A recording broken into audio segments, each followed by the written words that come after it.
I have a new recipe for potato for you. Good. It has dehydrated onion, natural flavoring, dextrose, disodium, dehydrogen, pyrophosphate, whatever it is, I can't even read it. Gosh, Jack, I don't want any of that stuff in my potato. I just want a lot of butter and a bit of salt and pepper. I agree with you on that one. Well, we're going to have some wonderful recipes for potatoes today.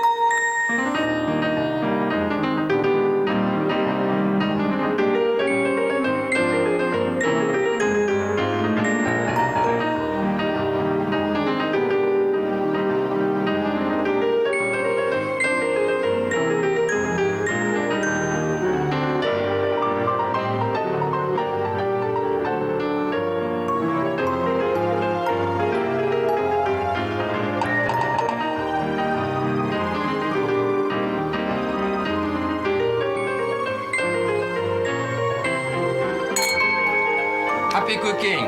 Bon appetit.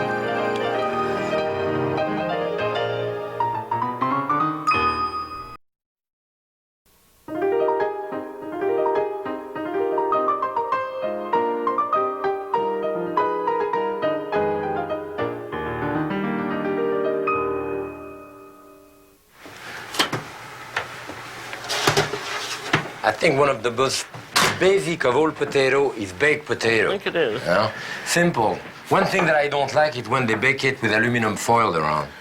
You get all steam inside, you know? Are those Idahos or Russets? Yeah, those are Idaho potato, baking potato, you Well, know? you also like the Yukon Gold? I love the Yukon Gold, don't you? I think that's a Yukon Gold. Yeah, those are Yukon Yeah, Gold. I think But you they're a can't great really, all-purpose one. See it, you know? Yes, Look at the I color. think they're you know? delicious. Yeah, beautiful, yes. Now, how about these little... Oh, those are the fingerling potato. This is really good to saute. They are even more yellow. Oh, yes, you know? yes. Those are really good. Mm-hmm. That's the red potato. Those are blue potato. I don't like them. You know, and this is like purple inside. It's new style. I mean, it's... If you want to make people scream, you use them. Yes. But you know, one of the best potato to have actually is just a plain baked potato like this. Mm-hmm. You know, I mean, I cut them this way to press it open, right? Mm-hmm. Shall we put a bit of cream on top of this? Give a little salt. Give a little salt and pepper. Yeah, you have salt there. Just put a little salt. A bit of pepper if you want. I'll give you some chive. And sour cream. That's just sour cream. All crème fraîche, you know, but I love sour cream actually. Or butter. My wife put both. She likes both butter and sour I'm cream. for her. That's like it. Oh, that's it. Yeah. But this is such a simple and delightful dish, you know, with a steak or with anything. And it looks appetizing. It is, looks good. Everybody's favorite. I have more potato here that's all baked, and I think we're going to do a kind of hash brown potato, and we have to peel them unless you like it with the skin. I hate them with the skin. I knew you would say that, you know. I just hate it. Or potato salad with the skin in it. Yes. No, it's kind of bitter. In the oven like that, I personally like the skin, only when it's in the oven like this. Oh, yeah. But not for what we are doing, you know, sauteing them. You want to peel one for me? I'll peel some. Right. You have all the little knives. I have one. Oh, you have Here's one. one. There it is. I didn't steal your knife. Those are just out of the oven, and they are very hot. But, you know, you could do that recipe by just boiling the potato. Mm-hmm. But when you put them in the oven like this, they really have a wonderful taste, you know? Well, the hash browns you can make with any kind of cooked potato, can't you? Yes, with any. I think they're delicious. I just love them. And for this, you know, we need a couple of pounds of potato for that recipe. Hash brown, where we call that pomme macaire in French. It's slightly different. Just to make it sound fancy. Yes, absolutely, see? Now, I'm going to put a little bit of canola oil in there, like a good 2 tablespoons at least. You use canola oil for when you say vegetable oil. You use that. Well, I don't like to use a generic vegetable oil that I don't know what it is. I like to use an oil that I know what it is. One way of cutting it, you know, I like to use a can open on both hands, you know. I learned that when I was at Howard Johnson. Oh, you I was working at Howard Johnson. You were there. Yes, working at Howard Johnson a long time. So I know Jim Beard has a recipe for hash browns, and he always cuts them with that. With this, yeah, yes. So, what we'll do now, We put them to cook. And we want to do like a gâteau with it. You know? So what we want to do first is to put some nutmeg, you know, that I have here. And I have your wonderful nutmeg machine there. Yes. You know, this is great. It slides But the you don't nutmeg. want to have so much nutmeg that people say, oh, No, that's true. Nutmeg, do you? That's true, you know, but the nutmeg people should know that you should use a real nutmeg like this, you know, rather than the powder. Or even use a knife, you know, to scrape it like this, you know. No, that's going to make an awful lot of nutmeg, don't you? No, that's be fine. That's going to be great. I hope so. Did you put salt, pepper in it? No, I didn't put anything in. Okay, so I'm going to put a little bit of pepper, some salt. And what you want to do, of course, is to mix it. So this we want to cook for 5 minutes, nice brown, and then in the oven until it's brown so that we can unmold it like a cake. No, and then another method of doing this, you have your potatoes and you cut them any way you want. And then you saute them. You have to do like an omelet. Yeah, right. And then you keep mashing them down, but they stay in pieces, which is nice. I like that one. I like the other one. Sure. Now I'm going to give you, we're going to do mashed potato. We are. Yeah, okay. All right. So we have potato boiling here. We have a lot of potato. So I'll put it this way to drain. Here is your mixer bowl. Yeah. About as much as this. But if we had more room, I would put this in a pan first and then put it over on the top heat. of the stove to dry it out. Dry it all out. Yes, to take the moisture out of Yeah. it. Right. So I'll pretend I've done enough there Okay. to dry it all out. Then in it goes to the mixer. This is going to be nice, plain mashed potatoes. Okay. Not going to put a lot of stuff in. Milk. Hot milk. That has to be hot milk and Hot cold milk. butter. You could put some cream in. You can put in as much butter as you want. But I think that's probably enough. Let's see Okay. how it is. Okay. Do you want to take a little taste there? It's good. Oh, good. Good. Let's take this off. I put them on. You want them? And then I think Want this them is here? terribly necessary when you're all by yourself cooking Thanksgiving dinner. You can do it ahead.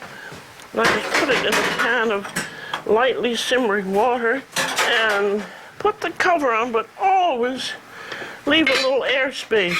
I did these one time, I guess it was over at the Boston University Cooking School, and I didn't have the spoon in it, and people kept covering it airtight. But it does pick up an off taste if it's, You think so? I think so, if it's, I never heard that one. well, try it, Okay. and you'll see. But always leave that little space of air, and you'll never have any trouble. I think that now the potato, you see the way they slide? Yeah, very nice. I know they are nicely You're gonna brown flip- around. you're So gonna now we're flip going to them put them now? in the oven. You're not going to flip it over. No, no. No. We put them in the All oven. right. They have to brown on top a little bit.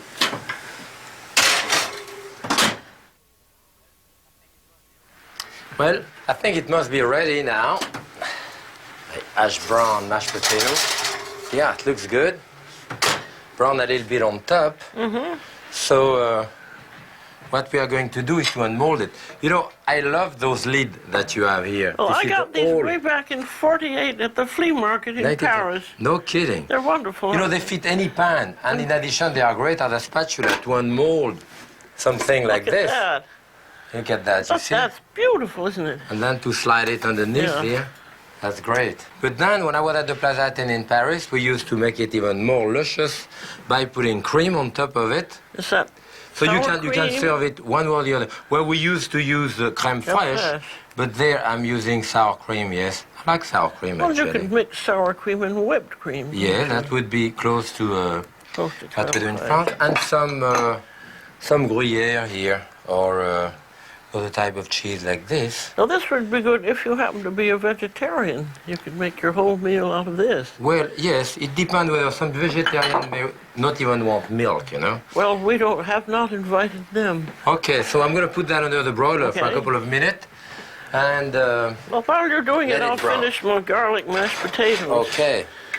So here's the garlic that's So you strain your garlic there when you're it's mashing been it up. simmered Oh, I see. You cook the garlic in the cream. in the cream and you mash it up, Now that is completely mashed. and the puree of Okay. garlic, Add it to the cream, you put it back into the cream. and that cream is reduced nicely. Gosh, Now we yes. can put that in our mashed potatoes. See, that's held very nicely. All of it? Oh, I you think don't have so. that much. Oh, yes, that's not so much. Yes, it's sure going to be good. It smells good. See, that's Nice. kept perfectly. Of course, look lovely, don't they? Nice plate of mashed potato. So, knife to make it smooth. Oh, that's lovely. And then maybe we put some chives here. Or stick them on the top. Now that's lovely. That's nice.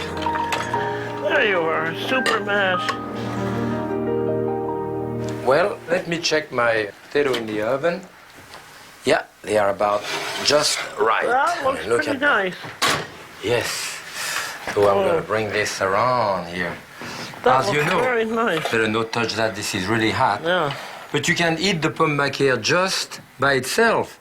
But you know, it is nice if you really want to do a bit of a fancy party and serve it in a kind of wedge like this, you know. That's pretty big. Yes, it is. Oh, I love it. So there is some chive there. We leave the chive in it. Sure looks good.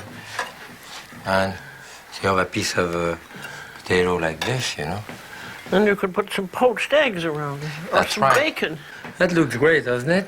It does. Don't you taste it I now? will taste at it. It looks delicious. I like that very much. And that could certainly be the main course for a meal.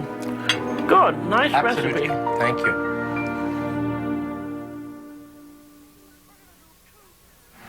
We're going to do two famous gratin dishes, scalloped potato dishes. One is with milk, and the other was with onion and stock. That's right, chicken stock. So, I'm going to do the milky one. okay, and I'll do the other. All right. Put the machine on, and we turn it. We can also do it by hand, but it does much faster with that type of thing. So, I have some of the potato, and it's important here not to wash the potato after. You want the potato starch so the Yeah. potatoes will stick together. Exactly, to do the creaminess of the gratin, you know. Okay, so I have 2 pounds of potato here. Got some chopped garlic, and I'm going to mash it with a bit of salt. So you crush that. That's really a puree. And we ought to have a little salt and pepper. Do you want to So you want salt and pepper on top of this? white pepper again? You want white? Mm-hmm. I like black pepper in mine, but I have black pepper in mine and salt. And this is just plain milk. So you And I want... just want milk up to the top. Okay. Is that going to give us enough? I think you need a little more. Well, then in that case, we'll have to add a little cream. Yeah, that time a little cream, right?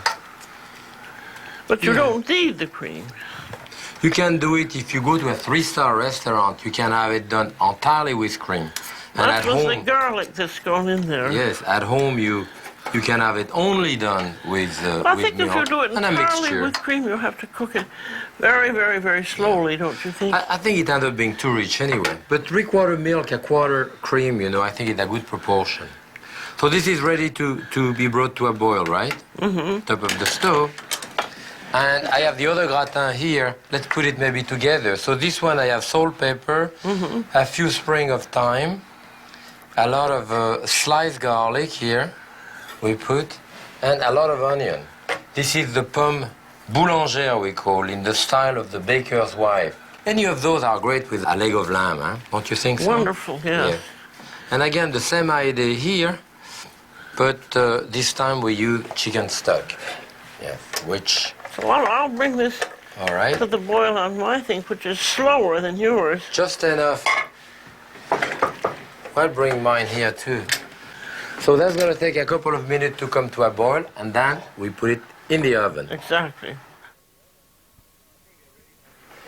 I think they're ready for the oven now. It's boiling nicely. Now let's show It that didn't burn. this milk is thickened up because of the starch in the potato. That's the beautiful texture that you are supposed to have, yes. And I think at this point also you taste it if you got enough salt in there. It tastes good. Tastes good. Got to be careful also because it can scorch in the bottom, so scrape it a little bit.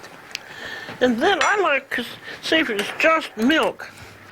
I like to put just a little bit of butter on the top, because that'll help it brown and give it the little richness it deserves.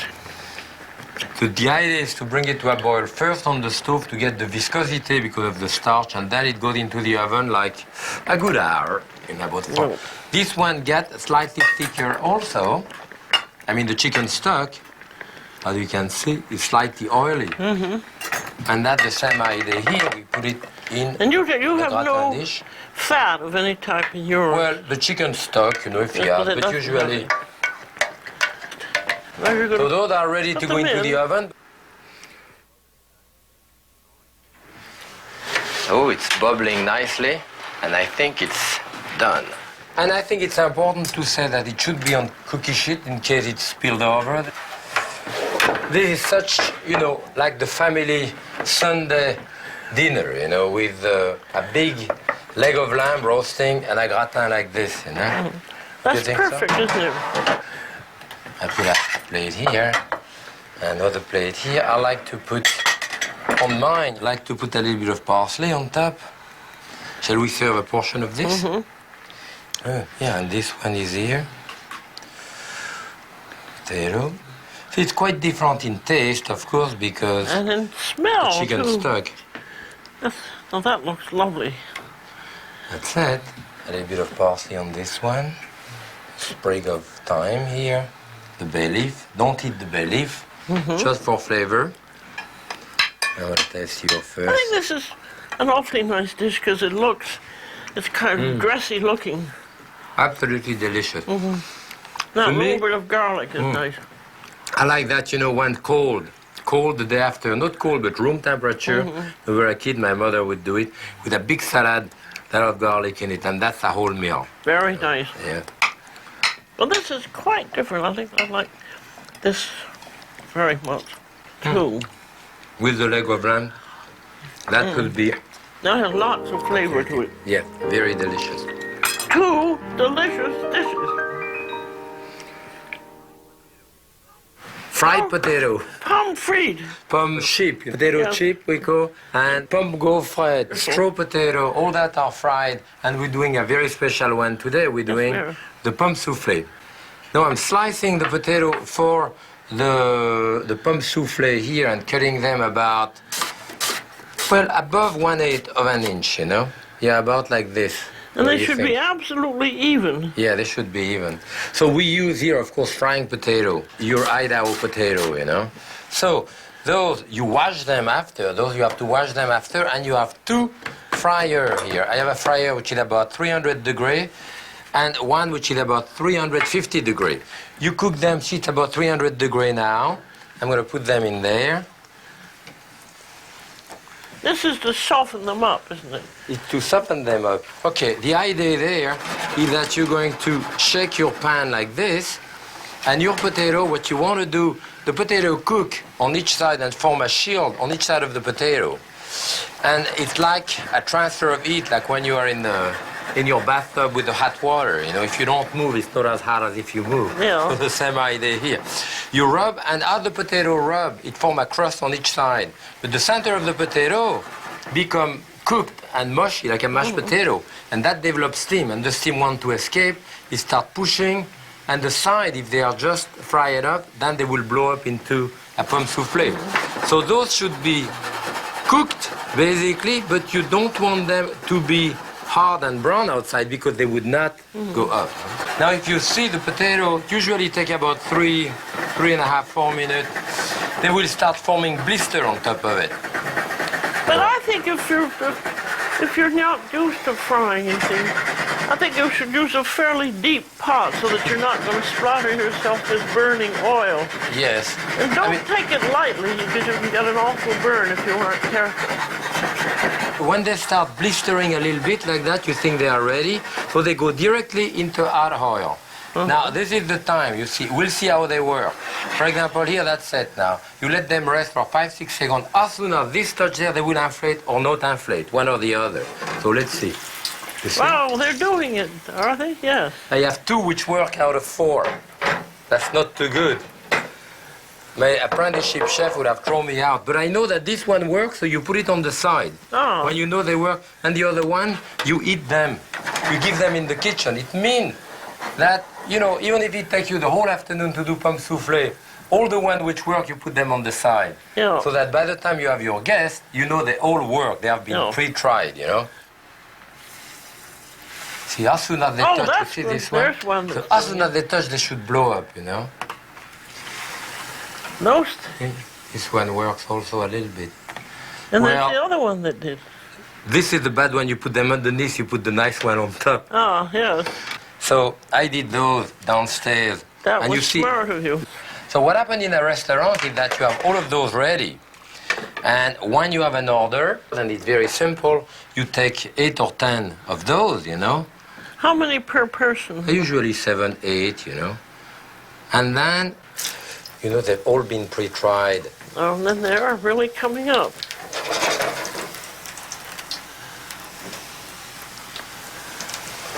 You know, so they're all going to re-inflate like this. And at that point, of course, I take them out. You want to cook them long enough so that they brown. Ooh, they brown very fast. But they stay inflated, you know, like this. It's really magical, isn't it? Yes, I mean, it's Yeah, just that's nice.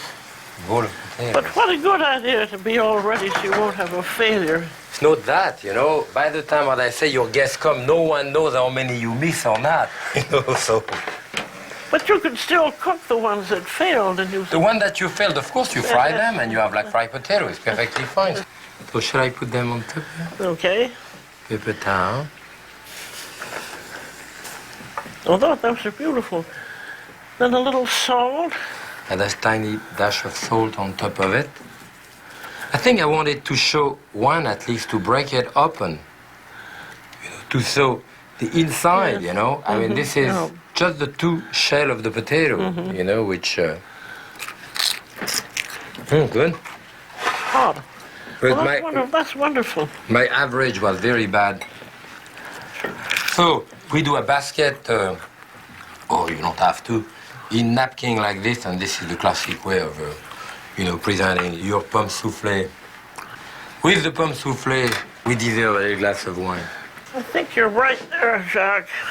It is not often, it's a bit special to do pomme souffle, but frankly, when you have a great, beautiful party, something really special, it's not really expensive. You know, it's potato, and as I say, you don't lose anything. But you just have to know have the proper technique.